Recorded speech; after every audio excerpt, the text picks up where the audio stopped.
जय हिंद साथियों, बीपीएससी ने जब से नया कैलेंडर जारी किया है, यूट्यूब पर आपको हजारों वीडियो मिल जाएंगे जिसको लेकर बताया जा रहा है कि टीआरई 4 एग्जामिनेशन नहीं होगा। या छात्रों के मन में सवाल हो गया, तो क्या टीआरई 4 नहीं होगा? या कैलेंडर में एग्जामिनेशन डेट या शेड्यूल जारी नहीं हुआ था, क्या एग्जामिनेशन नहीं होगा? चलिए आपको बताते हैं। बीपीएससी ने एक एग्जाम कैलेंडर 23/7/2025 को जारी किया है। बीपीएससी अपने एग्जाम कैलेंडर को बराबर अपडेट करता रहता है।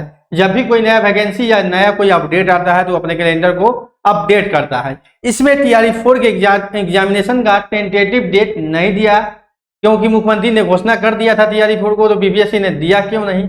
ये मन में सवाल चल रहे हैं छात्रों के। क्या टीआरई 4 नहीं होगा? टालने की कोशिश की जा रही है। सबसे पहले आपको बता दें, इसमें टीआरई 4 इसमें आप कोई भी ऐसा विज्ञापन देखें, कोई भी नोटिफिकेशन का विज्ञापन आप देखेंगे, उस सभी में रिक्ति लिखा हुआ है। एडवर्टाइजमेंट नंबर और नंबर ऑफ वैकेंसी, यहाँ सब में जितना भी इसमें वैकेंसी है और जिनका भी एग्जामिनेशन डेट जो है वो संभावित है, उस सभी का नंबर ऑफ वैकेंसी यानी रिक्ति लिखा हुआ है कि इतनी सीटों पर बहाली की जाएगी। अब सवाल है कि क्या टीआरई 4 का वैकेंसी सीट आ चुका है, रिक्ति आ चुका है, जिससे ये बीपीएससी अपने कैलेंडर में शामिल करे? जब तक कि आपका टीआरई 4 का पूरा रिक्ति नहीं पता चलेगा विभाग को, और विभाग जब तक बीपीएससी को नहीं देगी कि इतने सीटों पर बहाली करनी है, तो बीपीएससी अपने कैलेंडर में कैसे शामिल करेगी उसको? ये एक बड़ा फैक्टर है, तो इस चीज को आप लोग समझे। तो जब तक आपका रिक्ति नहीं आता है तब तक ये मान के नहीं चले कि कैलेंडर में शामिल हो जाएगा। रिक्ति होने के बाद रिक्ति होने के बाद ही आपके कैलेंडर में ये शामिल होगा और एग्जामिनेशन का शेड्यूल बनेगा। अब स्पेशल टीचर का देखिएगा, रिक्ति की गणना हो चुकी है तो उसका एग्जामिनेशन का जो डेट है वो नवंबर और दिसंबर भी है। और आपका टीआरई 4 का भी एग्जामिनेशन जो है 90% उम्मीद है कि चुनाव के बाद होगा, जो कि नवंबर में नहीं होगा, दिसंबर में होगा, क्योंकि नवंबर में काउंटिंग है चुनाव का। बिहार विधानसभा चुनाव का नवंबर में काउंटिंग है। काउंटिंग के बाद शपथ ग्रहण होता है, तो ये संभावना है कि दिसंबर लास्ट में ये एग्जामिनेशन होगा, क्योंकि उस समय जो है वो पूरा जो बिहार का प्रक्रिया है वो बिजी रहता है। आज के अखबार में वही खबर छपा है, यहाँ देखेंगे ध्यान से कि विशेष अध्यापकों के लिए परीक्षा नवंबर दिसंबर में संभावित है, और टीआरई 4 के लिए नहीं आया तो वो भी चीज छपा हुआ है कि आप टीआरई 4 के चर्चा क्यों नहीं है उस कैलेंडर में। तो आपको बता दें, जब तक जो है बीपीएससी टीआरई 4 का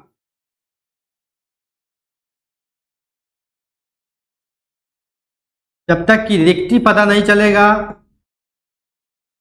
तब तक कैलेंडर में शामिल नहीं होगा, तब तक आपका शेड्यूल जारी नहीं होगा। तो ये कब तक होगा? तो इस पर जो है बार बार डेट ही दिया जा रहा है, बोला जाता है 10 दिन 5 दिन, लेकिन इसके बाद पर विश्वास करें ना। अधिकारी भी बोलते हैं उनके बाद का भी कोई वैल्यू नहीं, हम समझ रहे हैं, उनका भी डेट जो है बराबर फेल हो रहा है।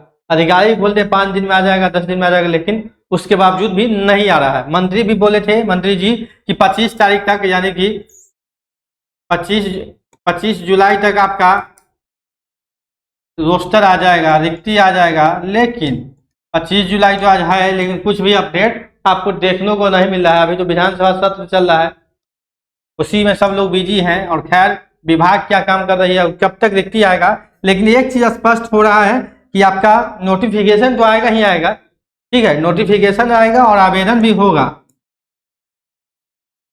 नोटिफिकेशन और आवेदन भी होगा, लेकिन एग्जाम पर जो है वो संशय बन रहा है। एग्जाम पर संशय है, और एग्जाम संभावना है कि आपके चुनाव बाद यानी स्पेशल टीचर का जो एग्जाम है उसी समय आपका ये टीआरई 4 का भी एग्जाम हो। टीआरई 4 का भी एग्जाम आपको ये दिसंबर में टेंटेटिव हो सकता है, क्योंकि अगर एग्जाम लेना रहता तो विभाग और सरकार तेजी दिखाती, क्योंकि समय कहाँ है आपके पास, अगस्त और ज्यादा से ज्यादा सितंबर, बस इस 2 महीनों में क्या होगा आप समझ सकते हैं। उधर स्टेट परीक्षा कराने को लेकर भी छात्र अड़े हुए हैं और स्टेट की भी मांग लगातार कर रहे हैं, लेकिन क्या होगा कुछ समझ ही नहीं आ रहा। पूरा चीजों को उलझा के रख दिया है विभाग, और मंत्री जी बोलते कुछ है, विभाग में होता कुछ है, सचिवालय में कुछ होता है। पूरे चीजों को उलझा के रखा जाता है, क्लियरिफिकेशन नहीं किया जाता है। स्टेट होगा उस पर भी क्लियर नहीं हो रहा है, एग्जाम होगा टीआरई 4 का कि नहीं होगा चुनाव से पहले वो भी क्लियर नहीं हो रहा, सिर्फ बोल दिया जा रहा है। आवेदन कब से शुरू होगा, नोटिफिकेशन कब आएगा, रिक्ति कितना है, ये भी कुछ नहीं होता पता। तो आप सभी लोग मुतक्का बने हुए इंतजार कर रहे हैं, और कुछ जब होता है तब तक आप लोग घबरा जाते हैं, और 10 दिन होगा फिर एक कोई नेता जी आके बम पटक देंगे कि फिर से प्रक्रिया में तेजी आ रहा है। लेकिन सिर्फ अभी तक टीआरई 4 में देखे हैं कि स्टेटमेंट पर स्टेटमेंट, काम जो है वो धरातल पर कुछ हो नहीं रहा। सिर्फ स्टेटमेंट तो दे रहा है, सोशल मीडिया पर दिया जा रहा है कि जल्द से जल्द 2 दिनों में, 10 दिनों में, 5 दिनों में बहाली हो जाएगा, शुरू हो जाएगा, लेकिन होता कुछ नहीं है। तो जब तक होगा नहीं तब तक आप मानिएगा नहीं, इस चीज को समझे ना। अखबार का कोई वैल्यू हम समझ रहे हैं इस चीज में, टीआरई 4 के मामले में अखबार भी झूठा साबित हो रही है, मंत्री जी का बयान भी झूठा साबित हो रही है, सचिवालय के अधिकारियों का भी जवाब झूठा साबित हो रहा है। तो किसके बातों पर विश्वास किया जाए, ये समझ में नहीं आ रहा है। तो अब जब तक नोटिफिकेशन नहीं आएगा तब तक छात्र मानेंगे नहीं, जिस दिन आएगा उसी दिन वो मानेंगे कि नोटिफिकेशन आ गया। नहीं तो भाषण से और सोशल मीडिया पर पोस्ट से ये कंफ्यूजन के कारण जो है छात्र ऑलरेडी परेशान हो रहे हैं, छात्र जो है डिप्रेशन में जा रहे हैं, क्योंकि माइंड जो है अब इतना डिप्रेस हो चुका है, छात्रों का मनोबल टूट चुका है, क्योंकि बहुत दिनों से सुन रहे आ रहा है, अब नहीं आ रहा है तो क्या करे छात्र, छात्र को पढ़ने में मन नहीं लग रहा है।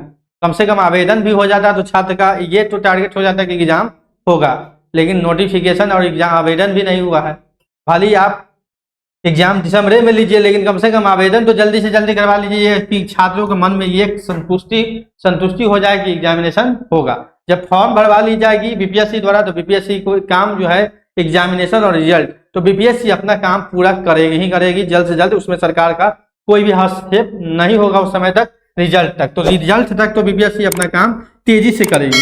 ज्वाइनिंग का है तो ज्वाइनिंग सरकार के हैंड में है, उसमें लेट लगा सकती है, लेकिन रिजल्ट की प्रक्रिया बीपीएससी अपने आयोग का हाथ में रहता है, तो आयोग उसको तेजी से मतलब जल्दी से जल्दी प्रक्रिया उसको करेगी ही करेगी। खैर, जैसे कोई अपडेट आएगा हम आपको बताएंगे एक नए वीडियो के साथ, तो नौकरी इंडिया चैनल के साथ बने रहें। अगर आप चाहते हैं शिक्षक बहाली से जुड़ा हुआ पल पल की अपडेट जानने के लिए, मेरे चैनल नौकरी इंडिया के साथ बने रहें। चैनल को सब्सक्राइब नहीं किया तो सब्सक्राइब कर ले, वीडियो को अपने साथियों के साथ शेयर करें ताकि आने वाली हर अपडेट सभी लोगों को मिल सके। तो मिलते हैं अगले अपडेट अगले वीडियो में, अभी के लिए इतना ही, धन्यवाद।